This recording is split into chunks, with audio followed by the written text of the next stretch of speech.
Hey, what's up, my prideful peeps? This video took a little bit longer to edit than I originally planned. As you can see, my hair is actually a bit longer. I'm a few more pounds down, but I wanted to make sure that I gave you a personal message to let you know what was going on. In the next 30 or so minutes, I'm going to go through a lot of details about my journey. Even though it was only a 10-day process, I learned quite a lot about myself and had a lot of time for self-reflection. It was a little bit more difficult to go through the editing process than I thought. So I just wanted to preface this video with that information. I'm still going to try and have some funny parts, some humor in here, but there is definitely a lot of serious content as well. There's a couple of parts where I get into my feels.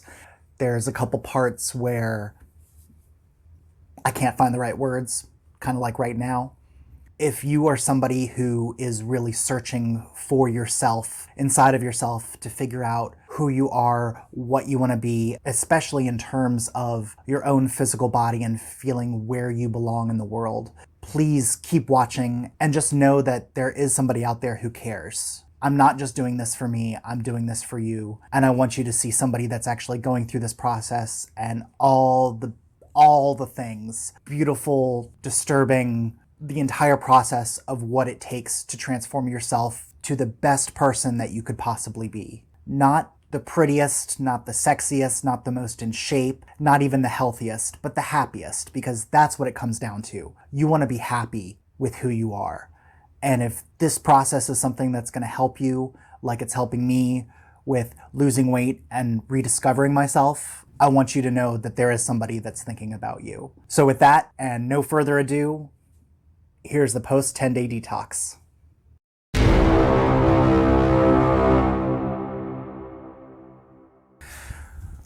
All right, here we are, day 11. We made it.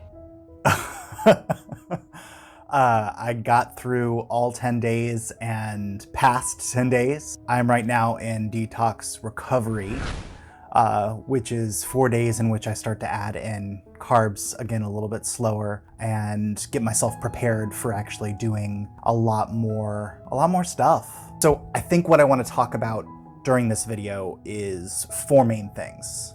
I want to talk about the positives of this whole experience. I want to talk about the negatives, because you can't have a little good without a little bad. Balance is what makes the world work. I also want to talk about the recap of all of my stats and everything, where I am right now. But I also kind of want to reflect on the experience and talk about the new goals that I have moving forward, especially with what I've learned during this process. I feel weird sitting in this room doing this. Yeah, this is the parlor in my house and it's designed really nicely. I don't know, I kind of feel like I'm sitting here talking to Oprah or something. And it's really not that big of a deal. It's 10 days in. On the one hand, I feel like I'm kind of playing this up as something bigger than it is, but it's something that I'm excited for, and it's something that I never thought that I would accomplish, especially without the love and support of the people that I have around me. All right, so let's talk about the positives. Number one, it has been easier for me to both wake up in the morning and go to bed at night, unless it's boiling outside. The 90-degree weather isn't so nice, and my AC unit would like a rest. So Mother Nature, if you're watching, could you cool it just a little bit? Like literally, like cool down, that'd be nice. One of the major benefits that I've noticed is I can wake up easier. It's not such a struggle to get out of bed in the mornings. Plus, going to bed at night, it is a little bit easier to fall asleep and stay asleep for the most part. More often than not, I actually wake up before my alarm, but it's not one of those like weird groggy wake ups where you like wake up at 4:30 in the morning and you're like, oh my God, I could still have an hour and a half or 2 hours of sleep left. Currently, I have my alarm set for 7 o'clock and I've been waking up between 6 and 6:30 feeling great. I never expected that, but it works. I have more energy during the day. That energy starts from the minute I wake up. Well, no, let's be honest. I can wake up and I have enough energy to get me downstairs and get the coffee pot going. And while I smell the coffee, the energy just starts to kind of bubble up. But I don't have the crash that I used to have during the day. Sometime between 2 and 4 o'clock, things would get a little wonky and I don't have that. It's gone.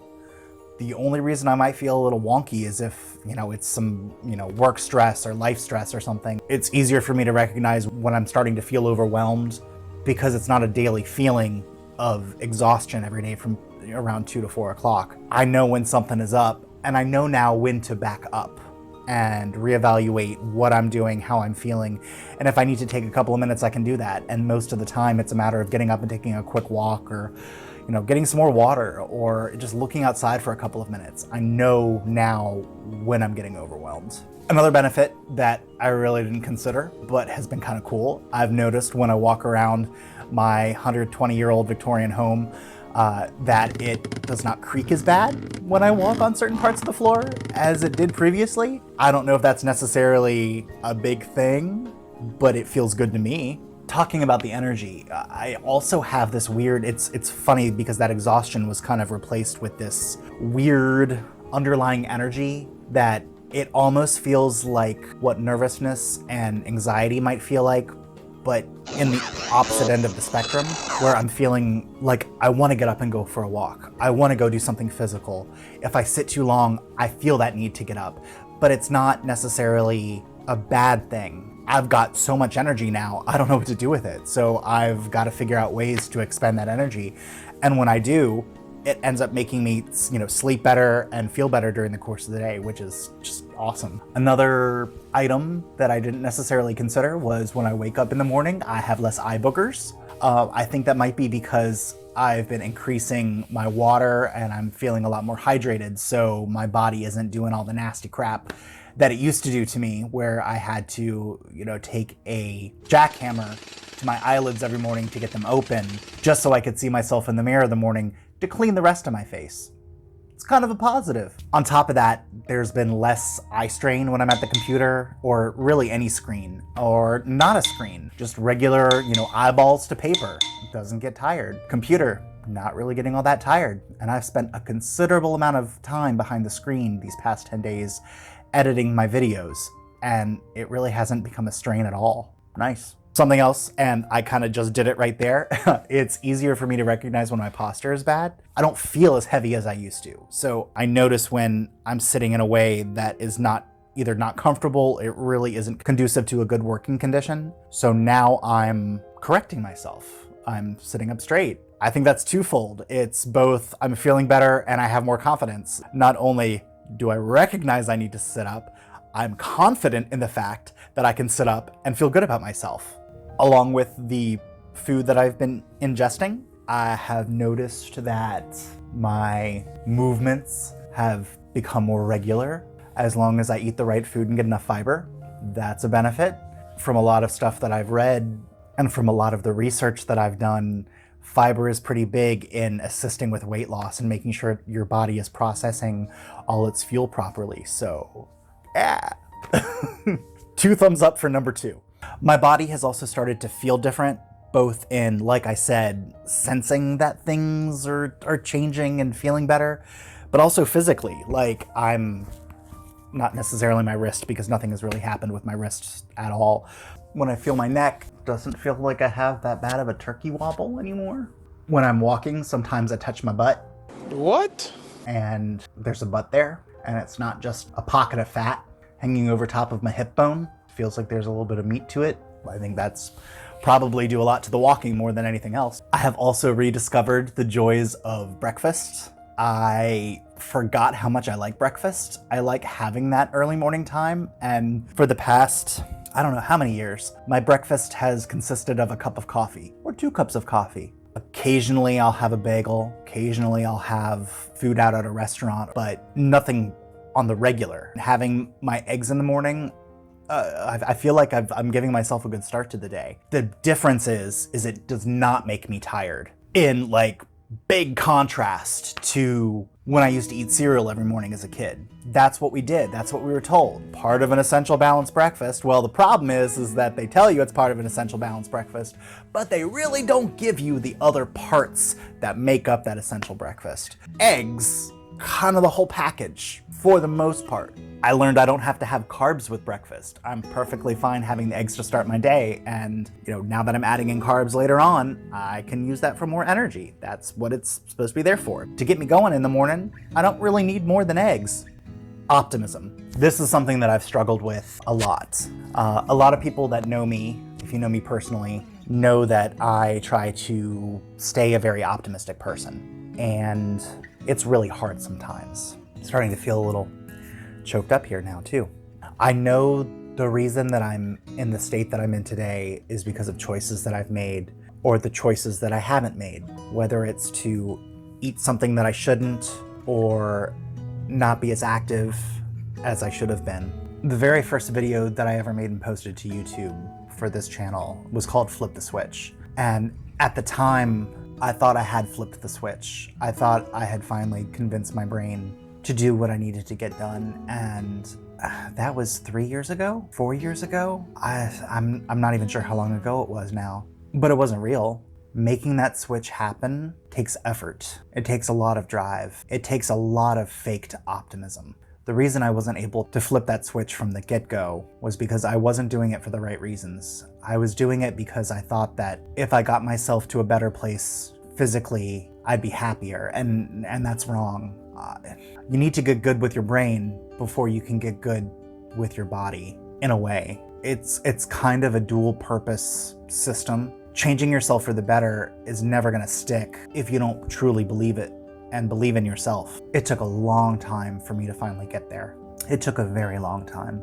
But I think the thing that I like the most about going through this is I've completed one of my small victories. I mean, it's a 10-day process. It's a very strict diet plan, very strict requirements on food, but I did it, and I had set myself a baseline for accomplishing every other goal that I want to accomplish in the future with this program, with this routine, with this regimen, with this life-changing event that's going to take me the next year. I feel optimistic about it. I finally feel like I'm doing something that is going to make a lasting change in my life, and that in itself just feels good, and it feels like a positive. It also helped me establish a routine for my life. I kind of feel like in the last couple of months I've been kind of floating and not really knowing what I wanted to do, where I wanted to go, what I wanted to be. Just something as simple as figuring out your food and eating on time and eating the right stuff and waking up and going to bed at the right times has really put me on the right path. If you're just kind of cruising through life willy-nilly and it works for you, that's great. But I'm a type of person who likes routine. I'm a list person. I like making lists. I like having things to do. I like checking off the checklist and completing tasks. And having that routine is having a brand new checklist every single day that even though I know exactly what's on that checklist, it's comforting because I know what's on there and I know what I have to get accomplished. And so when I finish the day, it feels great. Drinking water. Now, this one's gonna show up in the negative category as well, but for the positives, we're gonna talk about the good stuff. I feel better, like I mentioned in a previous video. I feel less achy. I have noticed a difference in my skin. I've noticed that I just feel better overall. I think the eye boogers, like I said, was part of it. And I think one of the best ones is bonding with Mr. Willow. Back when I was really first trying to do this process and we were living in a small town home community, we would go on walks a couple of times a week and it was great. And we would get out there and walk and he loved it. He absolutely loved it. And then we moved in with my parents to save up to buy a house. And I mean, they have a yard, but Willow is kind of weird about walking around yards. He loves walking on the road, strangely. He just likes that. And where they live is a very, very busy road. And I'm not taking that small little fur ball on that asphalt to randomly get hit by a random car when he stops to sniff a crack in the road. But Mr. Willow has also enjoyed going on the walks, haven't you, Mr. Willow? Right? Tell the people? Do you want to tell the people? He's a good boy. There's something to be said about when dogs look at you and you look back at them, you get, serotonin and dopamine release. When you're doing an event like walking, you're sharing in the same serotonin and dopamine release. It makes you both feel better. And since you're doing it at the same time, you can associate that with being together and walking. And I think really, Mr. Willow has really, really gotten used to that. And he loves going on his walks in the afternoon. Don't you, Mr. Willow? Yes, you do. Now we just need to get him a haircut because it's way too hot outside. All right, so those were the positives. Let's talk about the negatives now. Number one being the water. Since I addressed it in the positives, let's address it in the negatives. As great as I feel, I also feel like I have to pee all day long. But towards the end of the 10 days, I kind of got used to it. If you manage to drink your water pretty regularly, your body almost naturally figures out the right time frame for bathroom breaks. The hardest part is like for someone who's working in an office or working behind a desk all day. Sometimes places are really, really weird about allowing you having bathroom breaks because, it's not like we're human beings that have a nervous system that sends us signals when it's time for us to do something. It's not part of the company line. Why should you go pee? We're not gonna pay you to go pee. That was a tangent. Let's get back to the actual drinking of water and the peeing. But I feel like my body has established a routine with that as well, figuring out as long as I'm drinking water at the right times, it's not affecting me. And after the first couple of nights of drinking water way too late, and then getting up in the middle of the night, I think my body also readjusted. And I've only gotten up maybe once or twice. And a lot of times it's been where I drank water a little too late and then I realized I shouldn't, so I stopped. And then like 30 minutes after getting into bed, I gotta pee. So hop up, run to the bathroom, take care of business, and then I'm good until the morning. Another negative was sometimes I got a little bit of a brain fog. I think a lot of that was probably the reduced calories and my body kind of readjusting to different operating capacities. That's gonna pass. I've dealt with that before with doing other diets. I know it changes, it's just a matter of your body readjusting. And I think with adding in carbs, it'll change a little bit too. Kind of hand in hand with that was lightheadedness. I especially noticed it from squatting it to standing or sitting for a long period of time and then standing up. Sometimes I think the blood didn't quite rush to my head the way that it should. I especially noticed it the day we were painting. Up and down and up and down and all day long. That definitely made me lightheaded. But it was also 90-degree weather out that day, and we were outside with a fan, and we kept going back inside and outside from air conditioning to 90-degree weather, so that could have played something into it. But I've noticed it the rest of the week as well. My trainer also says that's gonna clear up once I start adding the carbs in too. Some weakness at odd times when I feel like I'm good. Like I was trying to open a pickle jar, I think it was. Yeah, it was a pickle jar. I couldn't quite get it. It was very, very odd. And it got to the point where I ended up taking a butter knife and kind of, pick it up under the lid there to try and release some of the air. And I finally got it open, but I was like, I'm pretty sure I could have opened this up 2 weeks ago by myself. But that's also part of the process. Not only am I going to be losing weight, but hand in hand with losing weight is gaining muscle and getting your body to peak operating capacity. So I'm looking forward to being able to open pickle jars in the future. With this detox diet too, not so much at the beginning, but a little bit more recently, I've noticed I've had some more belly rumblings and some gaseous issues. I think those issues probably stem from the type of food that I'm eating, a lot of protein and a lot of fiber. And my body's got to process stuff, so it's got to happen somewhere. But I remember reading an article, don't quote me, if you can find it and link it to this video, go ahead, about where we actually lose weight. It's not from actually doing exercise. It's the byproduct of weight loss is bodily functions, including peeing, number 2, gaseous issues, and also sweating. When your body is using the stored fuel, it doesn't just burn it up and goes nowhere. Just like with any other source of fuel, even out in the world, coal or nuclear power, there's a byproduct. Luckily, our byproduct, even though sometimes it does seem like it might be radioactive, is not actually radioactive and is a lot easier to deal with. Another negative that really didn't affect me was not necessarily being able to eat. Not being able to eat. I like to eat apples and bananas. Not being able to eat the things that I want. But it wasn't really that big of a deal. I mean, I like pizza. I want pizza all the time. That's not something that's good for the future or sustainable, but I'm not gonna eat it if I can't. One of the things I did really miss though was my Otter Pops. The really, really big, that's a weird gesture to do on this. Really, really big, that's also weird. The really, really big frozen ice pops that you can get, and unfortunately they have a lot of sugar in them. They're basically frozen sugar water, and I got used to having them in the evenings, but it would also help cool me down, so that was kind of my excuse, and I have not had one of those since I started this diet. I've had a lot of ice, but no ice pops. That's something that I really wanted to eat that I got used to. And I am kind of looking for alternatives and other things that I can do to have that. I've got a couple of homemade ice cream recipes that are supposed to be very health conscious that I want to try. And maybe I can still get that cooling off effect. Another thing that's been hard for me is been taking my measurements and recording my pictures. As my trainer could tell you, I'm really, really good in the morning. I'll take a picture of breakfast, I'll take a picture of lunch, I'll take a picture of my snacks.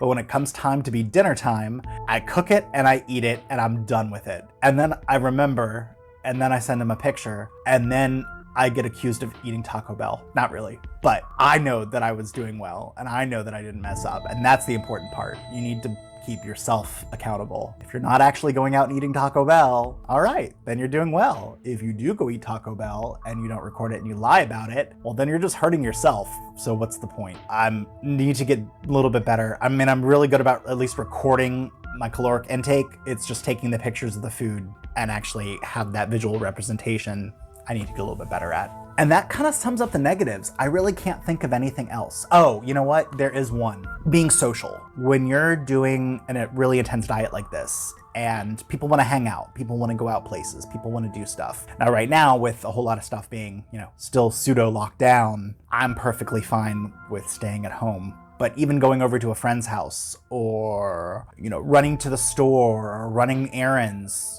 sometimes you get hungry. I didn't mess up, but I definitely wanted to. I definitely wanted to stop somewhere, grab something easy to eat. But even like the night I went to my friend's house, I brought my own dinner. Still had some Chinese food, but I made smart, healthy choices and it didn't screw me over in the end. I still ended up losing weight from that. That's the important part. Make the healthy choices. If you're worried about not liking what the healthy choice is, there's options out there. There's something for everybody. And people that claim that they don't like to eat stuff, and believe me, I have a ton of family members who refuse to eat the majority of food that's out there in the world and usually stick to the same 3 or 4 things. If you're watching, you know I'm talking about you. Branch out, figure it out. I mean, if you don't like the texture of something, great. Okay, say, you know what? Don't like that food, don't like that texture, don't like that taste. Move on from there. But there's lots of other alternatives. Ask for help, that'll work too. I really want to see who messages me after this and is like, were you talking about me in that video? But yeah, so I think that's pretty much it for the negatives. There weren't a whole lot. I feel great, I feel awesome. We'll go from there. So my weight loss. So I started at 258.8. I'm now at, what am I at? I keep screwing up those numbers.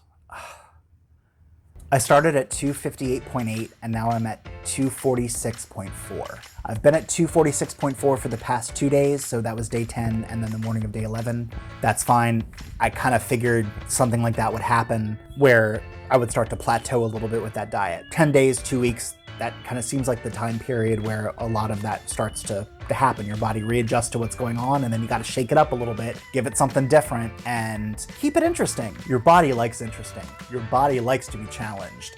So I think that's part of the beginning of the diet. Personal trainers out there, let me know if I hit the nail on the head or if I'm in the far out beyond left, I don't know sports. Yeah, there you go. Whether I'm dumb, there you go. Whether I'm completely wrong, just let me know. But yeah, so body confusion. I think that kind of works for your stomach too. To summarize that, I had a weight loss of 12.4 pounds in 10 days, which is fantastic. It actually averages 1.24 pounds per day, which is not a sustainable weight loss. Let's make that clear. It is not sustainable. That is like a crash diet. The difference is that I'm not doing it as a crash diet and I'm not going back to my old eating patterns. I did it as a bodily reset. Now that I'm gonna be adding other stuff back in, I'm able to now see if there's anything that's gonna make me sensitive, if there's anything that's gonna screw me over, if there's anything that I just particularly don't like, or something that increases the gaseous issues. I'm gonna make that a t-shirt. 1.24 pounds per day. On average, they say that if you're doing it weight loss correctly, you should lose on average somewhere between half a pound to 2 pounds per week. If you're doing it right, correctly, the healthy way. My goal weight is 180 pounds, which means that I have approximately 66 pounds left to go to get to where I need to be. 1.28 pounds per week. So for the past 10 days, I've been losing 1.24. In the next 52 weeks, I need to lose 1.28. I think that's doable, and that's on average. It's not gonna happen every week, and I don't have those expectations that it's gonna happen every single week. It could be different from week to week. There could be some weeks where I lose a whole lot, and then other weeks where I don't lose anything. And as long as I get down to 180, that's what matters. 180 and healthy and doing it the right way. That's kind of the big part of it. That's what I want to do. Those are the goals. But a change is, I'm still going to be weighing myself every day as long as my trainer tells me to, because they want to see the results. They want to see what's happening. And it's also good for me too. If I eat something that suddenly makes me bloat, I'm going to want to know that so I can cut it out of future diets. But I'm not necessarily going to be looking at the scale on a daily basis and using that as daily validation. I feel like weekly and monthly and photos of my progress are going to be the real illustrations of how well I'm doing, not necessarily a daily change, because there's some days where you wake up bloated. And for me, I don't have a monthly visitor, so I don't have to deal with those issues, but I'm not going to be using that scale as a daily milestone record. It's going to be a tool. It's a tool that I can use for the future. Now, obviously, if I get down to 180 and I fall back into bad habits and I jump back up to 200 for some reason, at that point, the tool needs to be reutilized and there needs to be readjustment. And I'm not putting that out there, universe. I'm not putting that out there. I'm not planning on jumping back up. Don't you make me. I'm just using that as a what if. And now I've been able to establish a baseline of where I'm at. And that baseline helps me identify the deficiencies that I have in my day-to-day, like late night snacking. Big issue for me. You just like to sit on the couch and snack until bedtime. Not a good thing. Even if you're having healthy stuff, you shouldn't eat that close to bedtime. Boredom snacking, another problem. Boredom snacking comes with having nothing to do. And if you have nothing to do, as my parents always said, there's too much to get done for you to be bored, and you're too young to be leaning. I don't know what the leaning part is, but, because I mean, sometimes it just feels good to lean. They never said the no snacking part. But you can always find something to do to occupy your time, whether it's getting up and doing a load of laundry or taking a quick walk, laying in front of the TV for hours. Big one for me. That's what we do in the evenings. And in the past 10 days, and even before that a little bit, I've really switched up what I've been doing, and I've been staying a lot more active. Besides work and sitting in front of you here now, this is the most I've probably sat down for a good portion of the day, except lunch break, probably. Yeah. Crappy sleep and late bedtimes. I think that correlates pretty well. Going to bed late makes it hard to fall asleep, especially if you're not on a regular schedule. I think a lot of people notice that if you go to bed at a certain time, you feel good, and then if you stay up past a certain point in time, you kind of hit this extra second or third wind, and suddenly you're awake again, because your body's like, oh, you're awake. Let me go ahead and expend some more energy. We won't go ahead and turn on the sleep stuff yet. But then your body doesn't know when to turn on the sleep stuff. And when you're ready to go to sleep, your body's still like, well, I just released a whole bunch of crap for you to use to do whatever you need to do. So finish that up and then maybe I'll let you sleep. Poor food choices. I used to make what I thought was good food choices. And I did make good food choices, but then I made bad food choices. And that's the thing, is a positive and a negative usually cancel each other out. So if you're doing something good and then you do something bad, kind of negates it. There's no movement, there's no progress. And a lot of times there's backwards progress. So you don't really want to do that. And lack of productivity. Like I said, before when I was talking about my energy levels, I really didn't know what I wanted to do with the day. I knew what I had to do. I knew I had to get up. I knew I had to go to work. Everything else, I really wasn't doing anything for fun for me. And even in the evenings, I would sit in front of the TV and stare at the TV and honestly, not really getting much enjoyment out of it. Some things I would watch for nostalgia, but after watching for a little bit, I'm kind of done. But then I didn't know what else to do. It's like, well, I'm just sitting here, but it's almost bedtime. I really can't get started on a project now. Being productive during the day has kind of fixed that. So if I do decide that I'm gonna sit and watch an hour of TV before going to bed or watch a movie in the middle of the day on a weekend, I don't feel like I'm losing productivity. I feel like I'm taking a little time for myself, and then I'll get back to other stuff that I enjoy. And it doesn't necessarily have to be stuff that you enjoy. But on top of that as well, why not let yourself enjoy the things that you're doing so it makes it less like work? Part of my optimism that I somehow managed to have, I try and find the joy in everything. And I think that's helped me get through life pretty well. So I'd suggest if you don't like something, find something that you enjoy about it. And if you don't enjoy it, and it's not something that necessarily needs to be done, don't do it. I'm not talking about things like, washing your body or, cooking dinner or something like that. There we go. So the last one is about my reflections and new goals. So my overall goal is to get down to 180 pounds and to be healthy and happy and comfortable with myself. Those are kind of the basic ones. But one of the other things that I learned in starting this process is self-love. And this is something that I started before doing this process that is taking me a long time to figure out. It's really helped me love myself more. Now that I'm filming myself doing this content and then I have to sit behind a computer screen and watch myself and listen to myself for hours on end while I put all this stuff together, if I really hated myself that much, it would be that painful to do. It's kind of like the mirror exercise. You go stand in front of a mirror for 5 minutes a day and give yourself positive affirmations and words of encouragement and help boost your confidence and love in yourself. I'm kind of doing the same thing, but like a boot camp version for hours on end doing this. And I really didn't think that it would work as well as it did. One of my issues is I can't find a whole lot of pictures of myself from the past 10 years. I stopped taking pictures. I stopped being included in pictures and videos and other, things with friends and family because I didn't want to be seen. And that was part of the problem. And not only do I not have any of those physical representations of those memories because I didn't want those pictures to be taken, I also basically assigned myself anxiety over that situation. Who cares? Who cares about other people seeing my pictures? If I see my own picture and I hate it, okay, that's a problem. That is a symptom of a deeper issue, not necessarily the problem itself. And that means that if you see a picture of yourself and you hate it, and it's not something like, oh, my hair looks crazy or I'm making a funny expression or whatever. If looking at a picture of yourself gives you that much anxiety and you feel this sense of dread for that, please seek professional help because you should not have to deal with that. You should not have to deal with that. You should not have to look in the mirror every day and hate the person that you see because the person that you see is beautiful.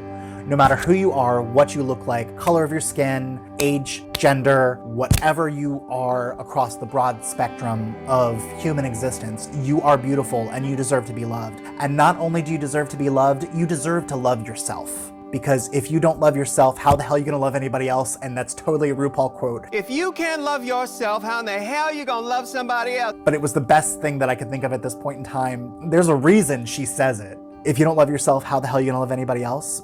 Beyond that, if you don't love yourself, how are you gonna deal with yourself on a daily basis?